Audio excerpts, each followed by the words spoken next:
Every single anime you've seen up to this point is garbage. Okay, maybe with the exception of Maya Debi. Dragon Ball? Power scaling poop. Jujutsu Kaisen? Hype moments and aura. Death Note? Gay. Respectfully. One Piece? One Piece. Every year, Japan graces us with at least 5 new series, and yet they never manage to make anything worth watching. That's why I want to benevolently tell you about the only good anime in existence. A series that aired in 2015, and the same year it came out, Cuba eradicated mother-to-child transmission of HIV and syphilis. NASA's spacecraft flew to Pluto for the first time. Cuba and USA ended 54 years of hostility. A series of suicide bombings kills at least 100 people at a peace rally in Ankara, Turkey. Nevertheless, this series cured cancer. It went to Mars and peed there so that NASA could find water on Mars. This series shot John F. Kennedy. I don't know if that's good or not. I'm Polish, so I'm not up to date on American lore. Sunshine is a very complex and hard to understand show. I've seen it twice, and every single time I could feel my brain wrinkling more and more with every second. And at this point you could make your best impression of an alien who came to Earth and doesn't know what jokes are and ask, what's punchline? Basically, imagine dragons. Balls. 7 of them. If instead of Master Roshi there was this perverted cat and the rest is not like Dragon Ball at all and the main character gets his powers from sniffing underwear. Punchline is like One Piece, but instead of looking for the One Piece, the main character looks for his housemate's underwear. Punchline is like Loki Season 2.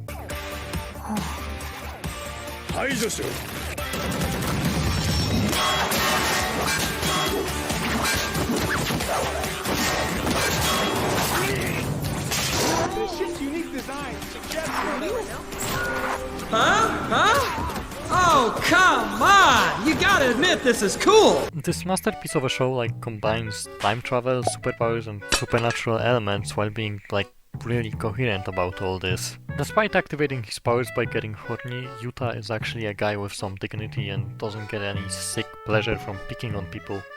A bit unrelatable for my taste, but alright. All characters are actually kinda interesting and serve more purpose than cheap fanservice. Every one of them has that couple of episodes that make them important to the story. Probably the biggest strength of this anime is that the fanservice didn't annoy me unlike some other series that I've seen. Okay, maybe there are some scenes that we could have done without.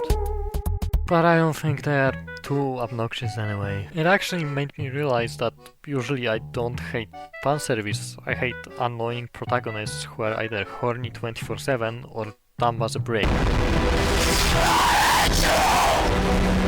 Yuta is kinda just a mostly regular teenager, and for a long time I couldn't figure out why he reminded me of Subaru from Re:Zero. Man, I love Re:Zero. And recently I realized that the time travel in Punchline kinda feels like Re:Zero. I mean, a lot of it is just Yuta wandering around and gathering information, and I really like that since it allows the audience to get to know the characters, and it's pretty good at building tension because the main character is dead and is a ghost. And he can't really do anything but watch, and I think that is a pretty cool way to tell the story. Fire the nukes! Fire them all! First act as president! Fire every nuke! Russia, China, Germany, the United States, Rhode Island. Don't forget Rhode Island. Okay, I have a, just, okay. England, Poland, Finland, okay. All the lands, just... Punchline is genuinely so good that I believe it could bring everyone who watched it together. Whether you are a filthy leftist or an inbred conservative, this show has something for you. Ladies and gentlemen and non-binary folk, I present to you Schrodinger's transphobe. She is either transphobic or trans-ally, depending on what benefits her most. いい加減にしろよ。別にええやろ、女同士なんやし。俺は男だ。はいはい。はいはいじゃなくて。なんで蹴るんだよ。この前は女同士なんだから別にいいって。魂は男なんやろ。I wanted to do something good. You know, bring the left and the right together. We're so divided. I just thought, and you guys hired all these racist lunatics. As I said, it's a little something for everyone. And somewhere deep down under the fanservice and the perpy cat, there's a surprisingly emotional anime. I swear I'm not just praising this series for it to turn out mediocre AF. I watched it 4 times and has some flaws, like the entire episode 2 for example, but it still has some Jujutsu Kaisen level writing. Wait, no, that's bad. It's better than Sword Art Online. No, it's still not really an achievement, I forgot that all anime is bad. Punchline is kinda like 2 women having sex.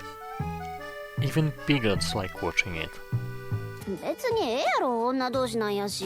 俺は男だ。はいはい。 The main reason why I consider this to be one of the best anime is because it's the only ecchi series that feels like it's actually trying from start to finish. I adore this series because they could have chosen the easy route and give it poorly put together plot, and no one would care because it's about fanservice anyway. But no, they instead crafted this pristine story with banger animation because the author had a vision. Like I have so much respect for this, come on, like this is kinda cool. Recently I finished watching season 2 of bottom tier character Tomozaki, which was one of the worst follow-ups to a good season 1 that I've ever seen.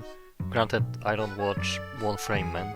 The first season really took me by surprise by how good it ended, and the second season had me going like, what the fuck is Chekhov's gun? And in Punchline there are like a lot of plot points and very small foreshadowings that despite being small actually pay off. And I just love this anime, man. Like, they put way more effort into it than they had to, and I love them for it. Hey man, they released the Epstein files. Oh man, sweet, finally, like, I cannot wait to see who's in them. Holy shit!